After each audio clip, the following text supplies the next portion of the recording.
Pride and Prejudice, Chapter 58. Instead of receiving any such letter of excuse from his friend, as Elizabeth half expected Mr. Bingley to do, he was able to bring Darcy with him to Longbourn before many days had passed after Lady Catherine's visit.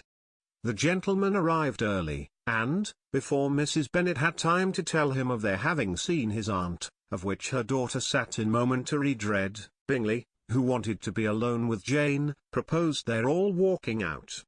It was agreed to. Mrs. Bennet was not in the habit of walking, Mary could never spare time, but the remaining 5 set off together. Bingley and Jane, however, soon allowed the others to outstrip them. They lagged behind, while Elizabeth, Kitty, and Darcy were to entertain each other. Very little was said by either. Kitty was too much afraid of him to talk. Elizabeth was secretly forming a desperate resolution, and perhaps he might be doing the same. They walked towards the Lucases, because Kitty wished to call upon Maria, and as Elizabeth saw no occasion for making it a general concern. When Kitty left them she went boldly on with him alone. Now was the moment for her resolution to be executed, and, while her courage was high, she immediately said, "Mr. Darcy, I am a very selfish creature, and, for the sake of giving relief to my own feelings, care not how much I may be wounding yours. I can no longer help thanking you for your unexampled kindness to my poor sister. Ever since I have known it, I have been most anxious to acknowledge to you how gratefully I feel it. Were it known to the rest of my family, I should not have merely my own gratitude to express.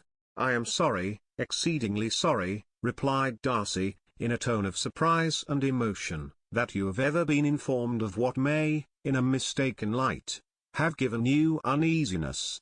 I did not think Mrs. Gardiner was so little to be trusted. You must not blame my aunt. Lydia's thoughtlessness first betrayed to me that you had been concerned in the matter, and, of course, I could not rest till I knew the particulars. Let me thank you again and again, in the name of all my family, for that generous compassion which induced you to take so much trouble, and bear so many mortifications, for the sake of discovering them. If you will thank me," he replied, "let it be for yourself alone. That the wish of giving happiness to you might add force to the other inducements which led me on, I shall not attempt to deny. But your family owe me nothing. Much as I respect them, I believe I thought only of you." Elizabeth was too much embarrassed to say a word. After a short pause, her companion added, "You are too generous to trifle with me. If your feelings are still what they were last April, tell me so at once. My affections and wishes are unchanged, but one word from you will silence me on this subject forever." Elizabeth, feeling all the more than common awkwardness and anxiety of his situation, now forced herself to speak, and immediately, though not very fluently, gave him to understand that her sentiments had undergone so material a change, since the period to which he alluded, as to make her receive with gratitude and pleasure his present assurances. The happiness which this reply produced, was such as he had probably never felt before, and he expressed himself on the occasion as sensibly and as warmly as a man violently in love can be supposed to do. Had Elizabeth been able to encounter his eye, she might have seen how well the expression of heartfelt delight, diffused over his face, became him, but, though she could not look, she could listen, and he told her of feelings, which, in proving of what importance she was to him, made his affection every moment more valuable. They walked on, without knowing in what direction. There was too much to be thought, and felt, and said, for attention to any other objects. She soon learned that they were indebted for their present good understanding to the efforts of his aunt, who did call on him in her return through London, and there relate her journey to Longbourn, its motive, and the substance of her conversation with Elizabeth, dwelling emphatically on every expression of the latter which, in her ladyship's apprehension, peculiarly denoted her perverseness and assurance, in the belief that such a relation must assist her endeavours to obtain that promise from her nephew which she had refused to give. But, unluckily for her ladyship, its effect had been exactly contrariwise. "It taught me to hope," said he, "as I had scarcely ever allowed myself to hope before. I knew enough of your disposition to be certain that, had you been absolutely, irrevocably decided against me, you would have acknowledged it to Lady Catherine, frankly and openly. Elizabeth coloured and laughed as she replied, "Yes, you know enough of my frankness to believe me capable of that. After abusing you so abominably to your face, I could have no scruple in abusing you to all your relations. What did you say of me, that I did not deserve? For, though your accusations were ill-founded, formed on mistaken premises, my behaviour to you at the time had merited the severest reproof. It was unpardonable. I cannot think of it without abhorrence. We will not quarrel for the greater share of blame annexed to that evening," said Elizabeth. "The conduct of neither, if strictly examined, will be irreproachable, but since then, we have both, I hope, improved in civility. I cannot be so easily reconciled to myself. The recollection of what I then said, of my conduct, my manners, my expressions during the whole of it, is now, and has been many months, inexpressibly painful to me. Your reproof, so well applied, I shall never forget, and you behaved in a more gentlemanlike manner. Those were your words. You know not, you can scarcely conceive, how they have tortured me, though it was some time, I confess, before I was reasonable enough to allow their justice. I was certainly very far from expecting them to make so strong an impression. I had not the smallest idea of their being ever felt in such a way. I can easily believe it. You thought me then devoid of every proper feeling, I am sure you did. The turn of your countenance I shall never forget, as you said that I could not have addressed you in any possible way that would induce you to accept me. Oh! Do not repeat what I then said. These recollections will not do at all. I assure you that I have long been most heartily ashamed of it. Darcy mentioned his letter. Did it, said he, did it soon make you think better of me? Did you, on reading it, give any credit to its contents? She explained what its effect on her had been, and how gradually all her former prejudices had been removed. I knew, said he, that what I wrote must give you pain, but it was necessary. I hope you have destroyed the letter. There was one part especially, the opening of it, which I should dread your having the power of reading again. I can remember some expressions which might justly make you hate me. The letter shall certainly be burned, if you believe it essential to the preservation of my regard, but, though we have both reason to think my opinions not entirely unalterable, they are not, I hope, quite so easily changed as that implies. When I wrote that letter, replied Darcy, I believed myself perfectly calm and cool, but I am since convinced that it was written in a dreadful bitterness of spirit. The letter, perhaps, began in bitterness, but it did not end so. The adieu is charity itself. But think no more of the letter. The feelings of the person who wrote, and the person who received it, are now so widely different from what they were then, that every unpleasant circumstance attending it ought to be forgotten. You must learn some of my philosophy. Think only of the past as its remembrance gives you pleasure. I cannot give you credit for any philosophy of the kind. Your retrospections must be so totally void of reproach, that the contentment arising from them is not of philosophy, but, what is much better, of innocence. But with me, it is not so. Painful recollections will intrude which cannot, which ought not, to be repelled.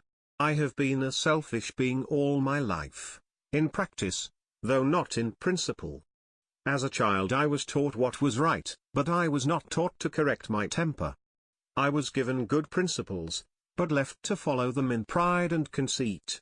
Unfortunately an only son for many years, an only child, I was spoilt by my parents, who, though good themselves, my father, particularly, all that was benevolent and amiable, allowed, encouraged, almost taught me to be selfish and overbearing, to care for none beyond my own family circle, to think meanly of all the rest of the world, to wish at least to think meanly of their sense and worth compared with my own. Such I was, from 8 to 28, and such I might still have been but for you, dearest, loveliest Elizabeth. What do I not owe you? You taught me a lesson, hard indeed at first, but most advantageous. By you, I was properly humbled. I came to you without a doubt of my reception. You showed me how insufficient were all my pretensions to please a woman worthy of being pleased. Had you then persuaded yourself that I should? Indeed I had. What will you think of my vanity?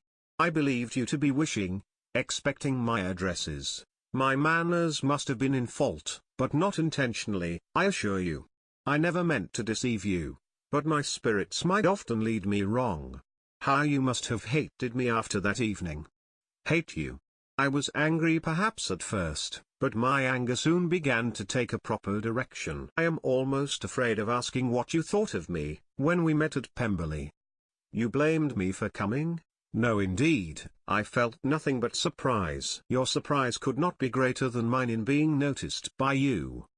My conscience told me that I deserved no extraordinary politeness, and I confess that I did not expect to receive more than my due.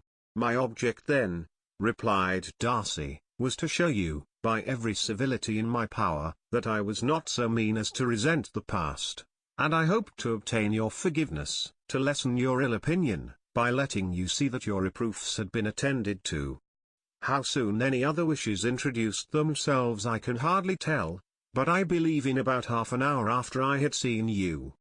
He then told her of Georgiana's delight in her acquaintance, and of her disappointment at its sudden interruption, which naturally leading to the cause of that interruption, she soon learnt that his resolution of following her from Derbyshire in quest of her sister had been formed before he quitted the inn, and that his gravity and thoughtfulness there had arisen from no other struggles than what such a purpose must comprehend.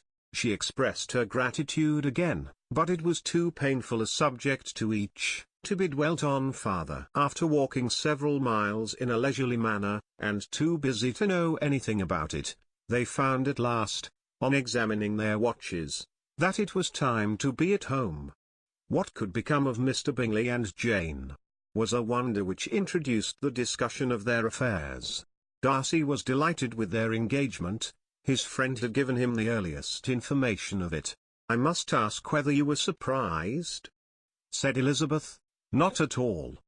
When I went away, I felt that it would soon happen. That is to say, you had given your permission. I guessed as much. And though he exclaimed at the term, she found that it had been pretty much the case. On the evening before my going to London, said he, I made a confession to him, which I believe I ought to have made long ago. I told him of all that had occurred to make my former interference in his affairs absurd and impertinent. His surprise was great. He had never had the slightest suspicion.